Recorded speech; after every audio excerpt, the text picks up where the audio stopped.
Deesa national highway ઓથોરિટીની બેદરકારી protection railing બેસમર હાલતમાં જોવા મળી રહી છે। ડીસાની મધ્યમાંથી પસાર થતા નેશનલ હાઈવે પર બનાવવામાં આવેલ બ્રિજ બાદ પણ સમસ્યાનું સમાધાન થયું નથી। નેશનલ હાઈવે ઓથોરિટીની બેદરકારી માનો કે લાપરવાહી શહેરની મધ્યમાંથી પસાર થતા નેશનલ હાઈવે પર સર્વિસ રોડની બાજુમાં નાખવામાં આવેલી રેલિંગનું સમારકામ ન કરતી હોવાથી ગમે ત્યારે ગંભીર ઘટનાને અંજામ આપી શકે તેમ છે।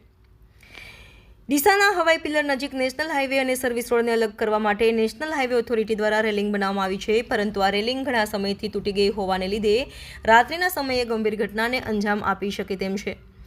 રેલિંગનો ભાગ ખૂબ જ ખતરનાક રીતે તૂટીને સર્વિસ રોડ પર વળેલો હોવાથી રાત્રિ દરમિયાન અહીંથી પસાર થતા વાહન ચાલકો તેનો ભોગ બની શકે તેમ છે। એટલું જ નહીં, આ રેલિંગ અલગ અલગ જગ્યા પરથી તૂટેલી છે અને તે ગમે ત્યારે ગંભીર હોનારતને અંજામ આપી શકે છે।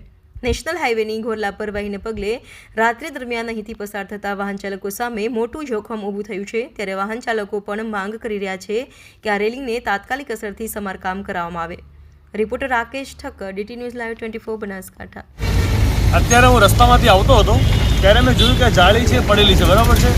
હવે આ તો અત્યારે સવાર છે એટલે બધું દેખાય છે, પરંતુ જો રાતનો સમય હોય તો કોઈ ગાડી કે કોઈ ફેમિલી સાથે આવતું અને એક્સિડન્ટ થઈ શકે છે।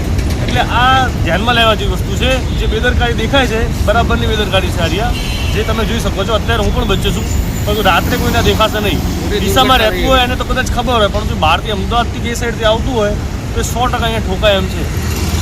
આ મારું કહેવું છે। શું નામ તમારું? જીગર સોની।